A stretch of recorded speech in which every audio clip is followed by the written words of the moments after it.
Mock drill को लेकर गृह सचिव की बैठक। कल देश के अलग अलग शहरों में मॉक ड्रिल, राज्यों के गृह सचिवों के साथ बैठक।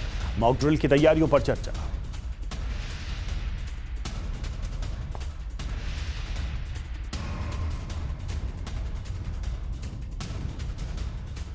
पर कोई एयर स्ट्राइक होती है तो सबसे पहले आपके पास जो भी बिल्डिंग मौजूद हो, जो मजबूत बिल्डिंग है, उस मजबूत बिल्डिंग के पीछे आपको जाना है और अपने आप को अंदर जो है लेकर के जाना। सबसे पहले बिल्डिंग के जितने अंदर अगर कोई दुकान भी अगर मौजूद है तो उस दुकान के अंदर आप फौरन आपको इस तरीके से घुसना होगा।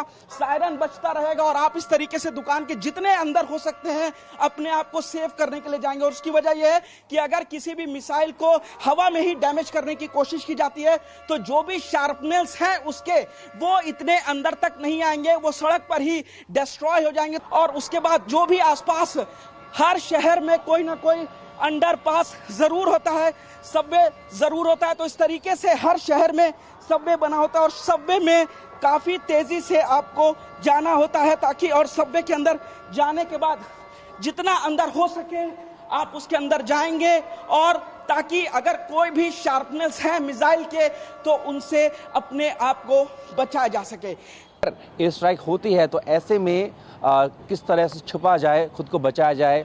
तो वैसे तो दिल्ली में ऐसे कोई बंकर बने नहीं हुए, लेकिन जिस तरीके से देखेंगे यहाँ पर ये मेट्रो स्टेशन है, ये एक बंकर की शक्ल उस वक्त तैयार कर सकता है लोग अपने बचाव के लिए, क्योंकि जैसे ही एयर सायरन जो है वो बजेगा, ब्लैकआउट कर दिया जाएगा और फिर ऐसे में अपने बचाव के लिए जो लोग हैं वो इस तरीके से जो टनल्स बने होते हैं, टनल या फिर मेट्रो के लिए टनल बनी होती है या कम ऊंचाई वाले फ्लाईओवर्स हैं, उनकी शरण ले सकते हैं। किस तरीके से बचाव किया जाए इसी को लेकर के तैयारी जो है वो चल रही है। इसको लेकर के अगर बात करूं तो अब से कुछ देर पहले ही गृह मंत्रालय ने एक बैठक भी की है जिसमें तमाम राज्यों के जो मुख्य सचिव हैं, साथ ही सिविल डिफेंस के जो चीफ्स हैं उनके साथ में बैठक की गई है और ये बताया गया किस तरीके से बचाव कर सकते हैं। तो इस तरह जो टनल्स हैं या कहें कि जिस तरह हम मेट्रो के स्टेशन के पास मौजूद हैं, ये एक बड़ा सुरक्षा कवच उस दौरान हो सकता है।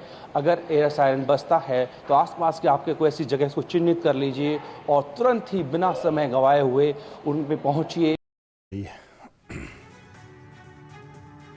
और 1971 की जंग में पाकिस्तान ने गुजरात के भुज को भी निशाना बनाया था। उस वक्त होमगार्ड के रूप में देश की सेवा करने वाली ज्योतिराबेन क्या कह रही हैं इस मॉक ड्रिल को लेकर, आइए सुनते हैं। मैं 71 से होमगार्ड में थी और जब युद्ध का माहौल चल रहा था तब ब्लैकआउट थी भुज में। उस वक्त हम सब महिलाएं शहरी गलियों में घूम के ब्लैकआउट कराती थी। घर वाली स्त्रियां बहुत घबराई हुई थी, फिर भी हम उन्हें हिम्मत देती थी, घबराओ नहीं।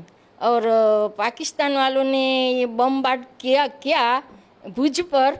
एक दिन में 17 बम फेंके थे और उस माहौल का जनता का क्या हाल था वो हम सोच के भी हमें घबरा जाते हैं। आज फिर वही परिस्थिति आ रही है। आज की जो महिलाएं अभी जो काम कर रही है उन्हें हमने जो देखा है वो हमें उन्हें सिखाना होगा।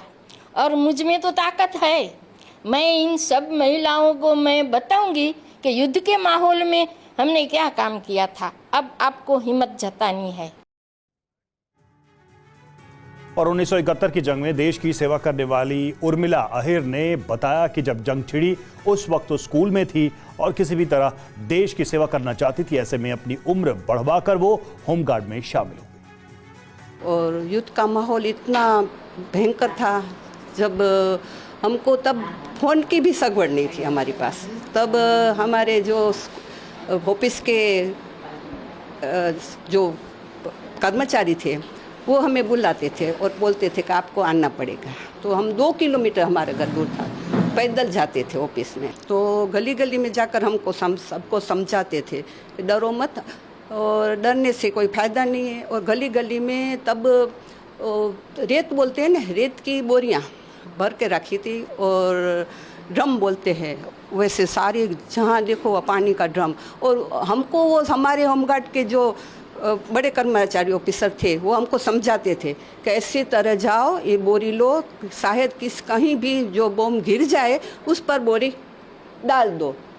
तो हम सोचते थे कि क्या, तो कहीं नहीं, ऐसे जल्दी तो फट नहीं जाता, तो आप ऐसा काम करो, जल्दी जल्दी निकलो, बम पर गिरते तो जहीं भी पड़ा है वहीं बोरी डाल दो।